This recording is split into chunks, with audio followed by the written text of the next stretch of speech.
Salam alaikum les amis, wa rahmatullahi barakatuh, j'espère que vous allez bien. Aujourd'hui, je reviens vers vous avec un nouveau podcast, puisque j'ai envie de vous parler de l'emprise et de son impact positif et négatif sur la destinée. Alors il faut savoir que le premier impact dont on va se rendre compte quand on est sous emprise, c'est bien évidemment la perte de temps, mais en réalité, vous n'avez pas perdu de temps, en réalité, vous étiez capturé, puisque c'est une nouvelle forme de capture qui n'est plus physique mais psychologique, parce qu'en réalité, il n'y a pas de possibilité de preuve tangible, hein. Je ne sais pas si je vous l'ai expliqué dans une précédente vidéo, mais aujourd'hui, la mafia, en tout cas pendant des années, elle a été purement spirituelle, pour la simple et bonne raison qu'il n'y avait pas de preuves tangibles pour attraper les criminels. Donc, euh, les crimes n'étaient pas purement physiques, parce que en physique, dans notre jurisprudence, en tout cas en France, on vous attrape, on vous met en prison, mais ne reconnaissant pas les crimes spirituels, donc les criminels commanditent, si vous voulez, des crimes spirituels et des meurtres, etc., parce qu'ils savent pertinemment qu'il n'y a pas de justice, en tout cas encore établie, à ce sujet. Donc revenons à nos moutons. Donc on va parler de l'emprise et de son impact positif et négatif sur la destinée. Alors, première chose à savoir les amis, ce n'est pas de votre faute si vous avez été mis sous emprise. Ce n'est pas de votre faute si vous êtes tombé sur une personne qui est purement mal intentionnée et dont l'objectif dès le départ, puisque c'est une des techniques, hein, je ne sais pas où est-ce qu'ils apprennent ces techniques-là, l'objectif, c'est que pendant la phase de lune de miel, donc pendant une phase où vous êtes en love bombing, il y a de la libération d'hormones, etc., cette personne en profite pour booster au maximum le love bombing et donc de créer effectivement une espèce de fusion et d'attache avec vous. Ça, on va dire, dans une relation classique, normale, on a envie de dire pourquoi pas. Si la personne derrière est bien intentionnée, elle a envie de rester avec vous, elle vous laisse votre libre arbitre, etc. Là où ça va basculer sous forme d'emprise, c'est que c'est fait d'une manière où vous n'êtes pas au courant de ce qui est en train de se faire. Donc la personne, nous les femmes, c'est généralement un homme qui va nous le faire. Donc cette personne sait faire que ça. Donc, c'est-à-dire, elle va pousser le love bombing à fond et vous attacher spirituellement pour ne plus que vous puissiez partir. Donc, cette personne va utiliser des stratagèmes psychologiques, mais sachez-le que pas seulement, il va y avoir un stratagème d'ordre spirituel. Les deux cumulés créent l'emprise. Le problème aujourd'hui, c'est quand on va parler d'emprise, on va dire oui, il y a eu effectivement de la manipulation psychologique. Oui, mais les amis, la manipulation psychologique, certes, on peut en avoir, mais l'attache spirituelle, on n'en parle quasiment pas. Pourquoi ? Parce que c'est quelque chose qui n'est pas encore dans les mœurs, dans l'espace public. Et donc, pendant cette période de lune de miel, donc, il y a généralement une personne bien intentionnée qui rentre très naïvement dans la relation, qui est super contente d'avoir rencontré l'homme ou la femme de sa vie. Et en face, on a une personne qui va rentrer, mais d'une manière stratégique dans la relation. Donc, avec une forme de contrôle. Donc, c'est love bombing plus attache spirituelle. Donc, et elle va agir sans votre consentement. C'est-à-dire que c'est décidé par elle. Elle ne vous a absolument pas demandé à un moment donné si vous étiez d'accord avec ça. Et donc, du coup, le fait d'agir sans votre consentement, déjà, c'est une preuve de, comment dirais-je, de violence psychologique. Enfin, je ne sais pas comment vous expliquer, mais déjà, ça, c'est pas normal. On n'a pas le droit d'agir dans tous les contrats, hein, y compris les contrats religieux, sans consentement mutuel de la personne. Donc déjà, il y a un problème par rapport à ça. Et de là, quand la période de lune de miel s'arrête, et donc on a effectivement éventuellement l'ensemble des personnalités qui reviennent, etc., bah, vous êtes déjà attaché et cette personne-là va jouer avec le chaud-froid, chaud-froid, chaud-froid. Donc vous êtes dans une insécurité par rapport à la relation, dans une insécurité émotionnelle, etc., etc., etc. La personnalité évitante va apparaître, etc., etc. Là, vous allez dire, mais en fait, ça, si j'avais vu ça de cette personne au départ, je ne me serais jamais engagée. Ça a été mon cas. Si cette personne-là, initialement, elle se serait montrée telle qu'elle, bah, vous êtes rationnel, impossible que cette personne-là vous intéresse.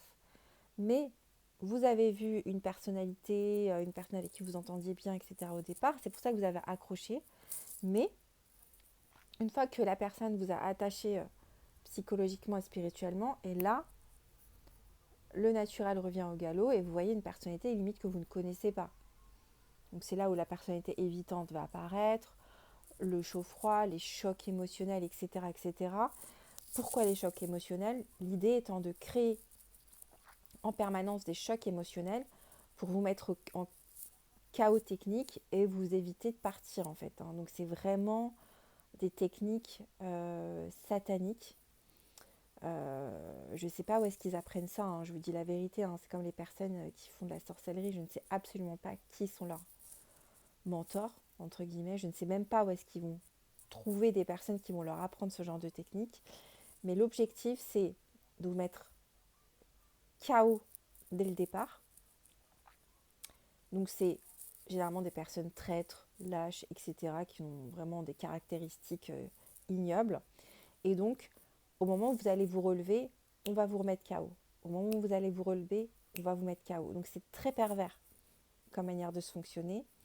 Et en fait, le problème majeur qui va se poser, c'est que vous êtes rentré de manière naïve dans la relation, vous étiez amoureuse de cette personne, et pourquoi vous ne vous rendez pas compte que vous êtes sous emprise, vous dites c'est impossible, vu la relation qu'on a eue tous les deux, vu comment on était complices tous les deux, c'est impossible que cette personne en qui j'ai confiance, en qui on a créé quelque chose d'incroyable, ait songé à me faire ça dès le départ.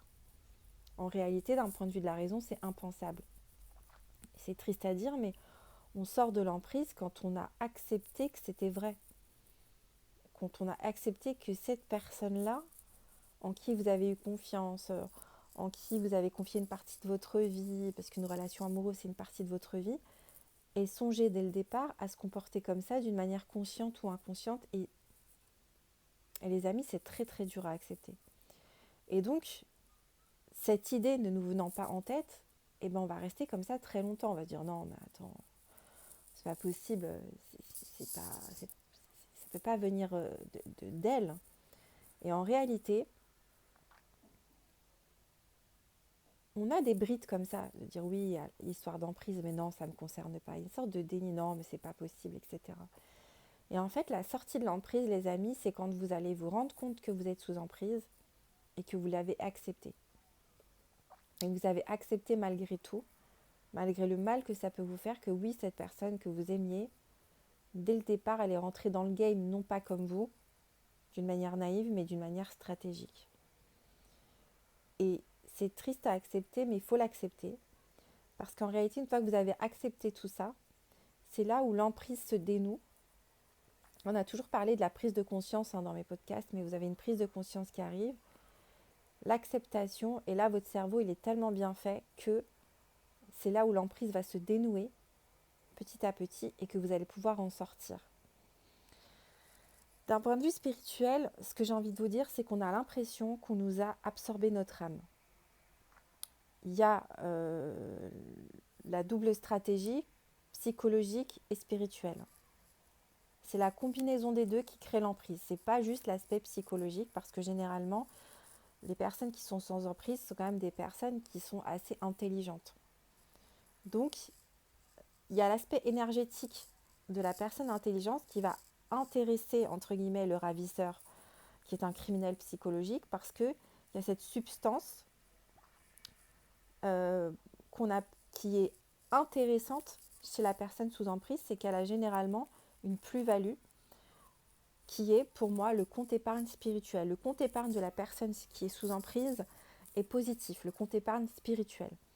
c'est une personne qui a ce qu'on appelle la baraka, la bénédiction, qui est en capacité d'avoir une balance spirituelle positive, dans le sens où la somme de ses actions positives, qui est validée par le Seigneur des mondes, est supérieure à ses mauvaises actions qu'elle va réussir à effacer par le biais du repentir, du jeûne, etc., etc., etc. Donc ce qui fait qu'elle va avoir une balance spirituelle positive. C'est ma définition de la baraka. Ne la prenez pas, je ne vais pas mettre un copyright, mais ma définition de la baraka, c'est une somme positive d'actions. C'est comme si la balance de cette personne-là, en termes son compte épargne spirituel est positif, parce que c'est une personne qui est sur le tawhid, généralement, qui est très intelligente du point de vue religieux et qui est en capacité d'avoir une somme d'actions agréées par le Seigneur des mondes conséquente, et cette somme est supérieure à ses péchés. Et ça crée la baraka, entre guillemets. Donc, elle a effectivement étudié la science religieuse, elle a envie de se rapprocher de son Seigneur, etc., etc., etc. Bon, je ne vais pas vous donner tous les trucs et astuces, c'est aussi à vous de faire votre parcours spirituel. Mais globalement, son compte épargne spirituel est très positif. Donc, on va essayer de lui voler cette baraka pour l'utiliser à son compte personnel, parce que généralement, les personnes qui mettent sous emprise ont un compte épargne spirituel négatif. Ils sont en incapacité de créer cette baraka parce qu'ils n'ont pas de science religieuse, tout simplement, et ils ne suivent pas la voie qui est agréée par leur Seigneur, bref, ça les regarde. Et donc, ils se rendent compte que quand cette personne-là, qui est intelligente, qui a un compte épargne spirituel positif, rentre dans leur vie, elle améliore considérablement leur vie. Le fait, les amis, rien que de fréquenter une personne comme ça, c'est pour ça qu'Allah subhanahu wa ta'ala vous encourage à fréquenter les personnes pieuses, c'est pas pour rien, il y a toujours des messages un peu cachés derrière, c'est à vous d'aller les chercher. Cette personne-là, rien qu'en la fréquentant, rien que le fait qu'elle rentre dans votre vie, elle améliore considérablement votre vie, de par sa présence. D'accord ? En tant qu'ami, en tant que professionnel, en tant que vous, ce que vous voulez. Et donc, ces personnes-là ont le flair pour être ils sont hyper nuls, c'est des mauvais élèves spirituels, et donc ils vont utiliser le vol de chance. Le vol de chance, j'en ai déjà parlé dans un précédent podcast, là je vous en parle de manière beaucoup plus précise. Le vol de chance tout le monde n'est pas concerné par la sorcellerie du vol de chance. La sorcellerie du vol de chance, c'est identifier cette personne-là et aller lui voler son compte épargne spirituel pour qu'elle se retrouve en fait à zéro. De manière fictive, hein. C'est comme s'il faisait du copy trading. C'est impossible qu'on ne va pas vous voler votre compte épargne spirituel. Votre compte épargne spirituel, il est garanti par Allah subhanahu wa ta'ala. Mais ils sont une espèce de stratagème, un peu comme les gens qui font du copy trading, pour détourner un petit peu cette chance énergie et l'utiliser à leur faveur. Donc je ne sais pas ce qu'ils utilisent, ça ne me regarde pas, mais bon, de toute façon c'est des clochards. Au final, ils ne vont pas gagner, enfin bref. Et donc vous avez l'impression qu'on vous a aspiré votre âme. Donc il y a l'espèce de l'histoire, la dépersonnalisation qui va arriver. D'ailleurs, la dépersonnalisation, ça a été effectivement répertorié dans le DSM-5 comme une maladie psychiatrique pour laquelle il n'y a pas d'explication. Moi, je vous le dis, l'explication, elle est là. Donc, comme on dépersonnalise une personne, on va la capturer d'une manière spirituelle et on va lui créer des chocs psychologiques réguliers pour créer de la dépersonnalisation, de la déréalisation. On est d'accord, regardez bien, dépersonnalisation, déréalisation, il n'y a pas d'explication tangible. Les psychiatres ne savent pas d'où ça vient. On identifie la maladie, mais on ne sait pas d'où ça vient. Pour moi, elle a aussi une origine d'ordre spirituel. Donc c'est des criminels spirituels qui vont vous capturer psychologiquement, spirituellement, et donc qui vont créer des chocs psychologiques. L'objectif étant à chaque fois que vous puissiez ne pas vous relever et vous maintenir sous dépersonnalisation et déréalisation de manière constante.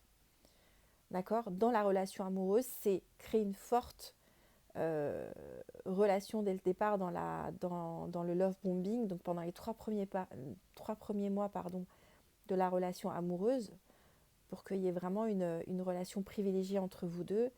Et 3 mois après, une fois que vous êtes bien capturé, je répète, psychologiquement et spirituellement, là commence l'enfer, donc c'est-à-dire le chaud-froid, les violences psychologiques, donc les chocs émotionnels, et tout ce qui s'ensuit, hein, tout le packaging qui va avec, la personnalité évitante, donc la personne, elle vous écrit une fois tous les... Bref, elle vous donne juste, vous savez, quelques miettes comme ça pour vous maintenir sous emprise. Donc l'idée étant qu'elle puisse vivre de ce vol énergétique et avec la stratégie derrière, donc c'est vous donner quelques miettes pour vous éviter de partir. D'accord ? C'est ce qui se passe un peu dans ces relations flammes jumelles, etc. Je ne vais pas les identifier, mais généralement, oui, il ne s'engagera pas avec vous, mais il utilisera votre énergie. Après, il a des failles narcissiques puissantes. Il faut les accepter. En tout cas, accepter ça. C'est une personnalité qui est double. Il a un côté angélique, un côté démoniaque, mais c'est un côté quand même démoniaque qui est très marqué. Donc à vous de savoir si c'est ce que vous voulez avoir dans votre vie ou pas. Moi, si j'étais vous, une fois que je suis guérie de ça, je ne m'approche plus jamais de cette personne-là. D'accord ? Et donc, comment vous faites pour vous en sortir, les amis ? C'est très compliqué de s'en sortir. La première chose à faire, c'est être très musclé psychologiquement avant que ça nous arrive. Ça nous permet effectivement de ne pas sombrer dans la folie, dans la démence, voire mourir. Hein, parce que ça peut aller jusqu'à votre mort. L'idée, c'est qu'une fois que vous avez pris conscience que vous êtes sous emprise, il faut couper le contact avec cette personne-là d'un point de vue physique et d'un point de vue relationnel. Ça, c'est la première chose qui va vous sauver. Et ensuite, de vous détacher de manière émotionnelle. Donc, comment on va se détacher, les amis, de manière émotionnelle ? C'est pour ça que je vous ai dit qu'il y a quand même un côté positif qui va arriver. C'est que pendant toute la période où vous avez l'impression qu'on vous a inspiré votre âme, qu'on vous a volé votre âme, limite, Allah subhanahu wa ta'ala, si vous avez été dans son sentier dès le départ, ne vous fait pas passer par cette épreuve pour rien. Vous allez régler la dette spirituelle, la vôtre, ou il y a de fortes chances que ce soit la dette spirituelle familiale. Vous allez libérer vos propres traumatismes psychiques. Donc, c'est-à-dire que cette personne-là va somatiser de manière physique l'ensemble des problématiques que vous aviez. Elle va les rendre visibles pour que vous puissiez les conscientiser, les libérer.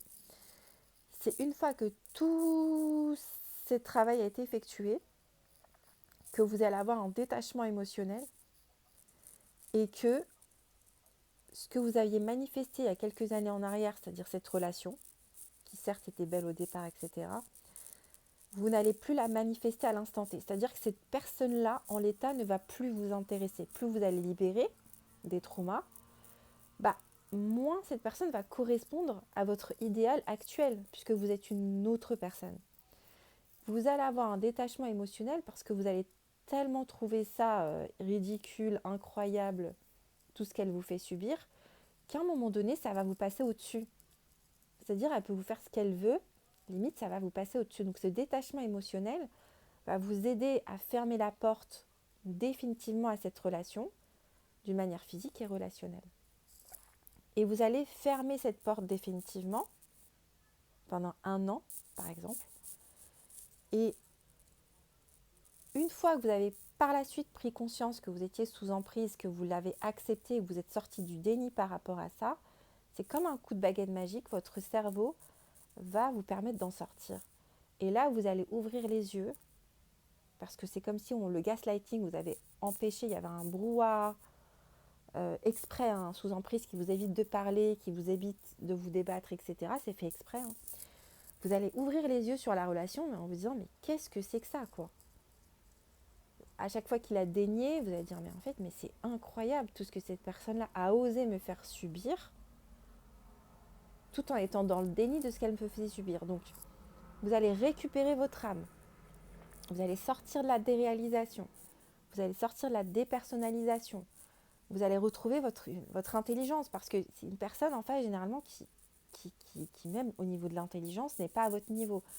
Vous allez retrouver votre intelligence, vos pleines capacités, votre pleine personnalité qui avait disparu tout au long, en fait, de cette situation d'emprise. Et les rares fois où ça revenait, parce que la libération traumatique vous permet de récupérer des pans de votre personnalité, à chaque fois que vous étiez bien, que vous étiez dans le bien-être, vous étiez totalement en tant que femme, par exemple, dans votre yin, bim, derrière, il y avait un choc émotionnel qui revenait pour vous remettre dans la dépersonnalisation, de la déréalisation, pour vous créer des chocs traumatiques. Le détachement émotionnel ayant eu lieu, la porte étant fermée définitivement, vous allez retrouver pleinement vos capacités et vous allez vous retrouver pleinement ancré, parce que souvent il y a l'histoire du refus d'incarnation chez les personnes qui sont victimes d'emprise au départ. Vous n'êtes plus dans le refus d'incarnation, vous êtes pleinement incarné sur Terre, sociabilisé, vous récupérez votre âme, vous avez l'impression que vous étiez sans votre âme pendant X temps, vous sortez de la dépersonnalisation, de la déréalisation, et vous récupérez, là une nouvelle vie, une nouvelle identité. Vous n'êtes plus la personne d'avant. Et vous êtes pleinement plus la personne d'avant. Et le pire dans tout ça, c'est que vous êtes la personne d'avant, puissance 10 000. C'est-à-dire que vous êtes la version améliorée business class, quoi. Là, c'est plus la asthma, vous avez suivi mes vidéos pour beaucoup depuis le départ. C'est la asthma business class, quoi. Là, on est à 1 milliard de kilomètres, 1 million d'années-lumière de la version initiale. Donc, d'un point de vue humain, vous avez gagné 30, 40, 50 ans, voire une décennie par rapport à ce que vous étiez. C'est assez fulgurant, hein, l'évolution qui est visible dans la matière.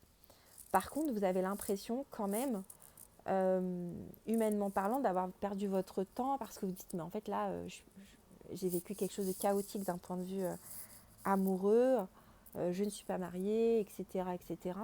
Mais vous avez une avance parce que vous avez développé non seulement plus une personnalité qui est uniquement rationnelle, vous êtes une personne rationnelle et spirituelle en même temps. C'était des personnes à l'époque qui étaient adorées, vénérées parce qu'on n'était pas dans la bonne croyance, mais vous êtes rationnel et spirituel. Vous avez développé une double, je sais pas comment dire, une multidimensionnalité dans votre personnalité.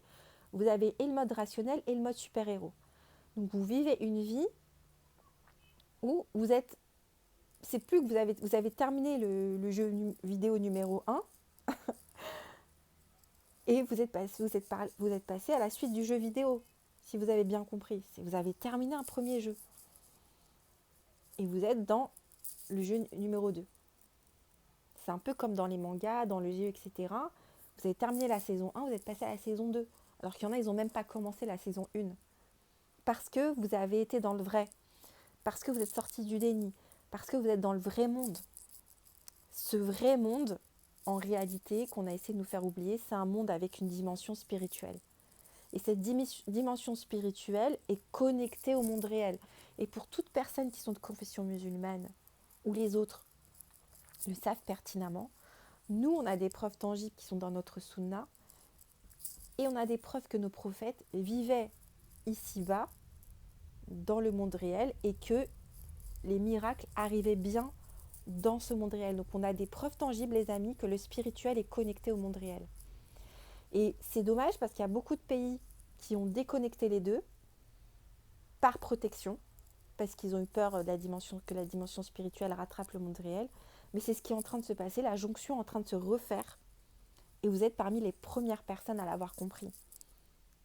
Il y a des gens, les amis, qui vivent dans un monde qui n'existe plus. Et vous êtes dans le nouveau monde, en fait. Vous êtes dans ce monde où il va y avoir une jonction entre le spirituel et le monde réel. Et c'est comme ça que le monde fonctionne. Et donc, on essaye encore de vous faire perdurer les anciens schémas. Oui, tout va bien dans le meilleur des mondes, les Instagram de couple, etc. Et quand vous regardez maintenant, vous dites, mais en fait, ils vivent dans un monde qui n'existe plus. D'accord? Donc, ne vous faites pas avoir par le faux. Et donc, l'emprise vous a fait sortir de manière forcée de votre zone initiale, donc du level 0, pour passer à la dimension spirituelle. Et maintenant, vous êtes à la dimension spirituelle connectée au monde rationnel. Et donc, vous êtes une personnalité incroyablement incroyable. Ok? Et donc, il faut que maintenant le monde suive, que les médias, tout suivent derrière pour effectivement accompagner ce changement vers quelque chose de vrai. Et de toute façon, en France, ce changement, il est entièrement visible. Il y a bien un pays où c'est visible, où il y a un monde qui n'existe plus et qui est en train de s'écrouler et qui ne perdurera plus, c'est bien en France, où on est prêt à faire cette bascule-là. Donc voilà ce que je voulais vous dire par rapport à ça. Donc bien évidemment que les personnes qui vous ont mis sous emprise vont s'écrouler à un moment donné, parce qu'on ne peut pas vivre en volant indéfiniment la baraka des gens. Il faut être en capacité de créer sa propre baraka. Donc une fois que vous récupérez votre personnalité, vous sortez de la dépersonnalisation et que vous allez vivre une vie incroyablement heureuse et incroyable à partir d'aujourd'hui, ces personnes n'ont plus d'emprise, n'ont plus de point d'accroche, donc elles vont s'écrouler, ce qui est totalement normal, pour revivre, je ne sais pas trop ce qui va leur arriver, mais soit elles vont s'effondrer complètement, soit elles vont s'effondrer pour se reconstruire, mais bref, on s'en fiche quoi. Tant pis pour elles, fallait pas jouer avec nous. Donc, voilà un petit peu le podcast que je peux vous faire par rapport à l'emprise et son impact sur la destinée. Et soyez sûrs, c'est pour ça que c'est important les amis, la première chose à faire dans votre vie, c'est le repentir sincère et revenir à ce pourquoi vous avez été créé. C'est que Allah subhanahu wa ta'ala dit dans le sens des versets, je n'ai créé les djinns et les hommes que pour qu'ils m'adorent. Donc vous devez dès le départ vous concentrer sur cette mission et par la suite, si vous êtes un serviteur d'Allah subhanahu wa ta'ala, si votre lignée a une dette spirituelle, etc., etc., il se peut que vous tombiez effectivement dans ce type de piège, mais si Allah subhanahu wa ta'ala vous a autorisé que ce piège vous atteigne, ayez confiance en lui, ça va vous permettre de régler la tête spirituelle, de vous en sortir et de développer votre personnalité spirituelle et rationnelle en même temps, qui est en fait une jonction entre les deux. Il ne faut plus que vous abandonniez votre personnalité rationnelle pour le spirituel, il ne faut pas abandonner la personnalité spirituelle pour la rationnelle. Et vous serez un parfait équilibre entre les deux, donc une personne qui est plus en avance par rapport à la moyenne des gens, non pas parce qu'on est des gens exceptionnels, c'est parce qu'on a accepté la mission de vie qui est celle-ci. Je n'ai créé les djinns et les hommes que pour qu'ils m'adorent. Et les amis, on a tous les êtres humains ont la même mission de vie. Je vois plein de gens qui cherchent leur mission de vie. Alors moi, je ne sais pas c'est quoi ma mission de vie. Ta mission de vie, frère, sœur, c'est pareil. Je n'ai créé les djinns et les hommes que pour qu'ils m'adorent. Tant que vous n'êtes pas dans cette mission de vie-là, malheureusement, vous passez à côté de votre vie. Je suis désolée de vous le dire. Vous n'êtes pas là pour vous marier, avoir des enfants. Vous êtes là pour adorer votre Seigneur. Si Allah nous donne tout ça, on le remercie. S'il ne nous le donne pas, il n'est pas obligé de nous le donner. Je tiens à vous le rappeler tout simplement. Ne déviez pas de votre mission de vie pour, comme Allah subhanahu wa ta'ala dit dans le sens des versets, la course aux richesses vous distrait jusqu'à ce que vous visitiez les tombes. Vous n'êtes pas là pour ça. Vous n'êtes absolument pas là pour ça. Voilà, j'espère que ce podcast vous aura plu, qu'il vous permettra de conscientiser si oui ou non vous êtes dans une relation d'emprise, qu'il vous permettra de vous en sortir plus rapidement et d'éviter effectivement de perdre beaucoup de temps parce que vous avez été piégé et que vous n'étiez pas conscient du piège qui s'était refermé sur vous. Voilà les amis, je vous souhaite une bonne fin de journée et je vous dis à bientôt, Inch'Allah. Salam alaikum.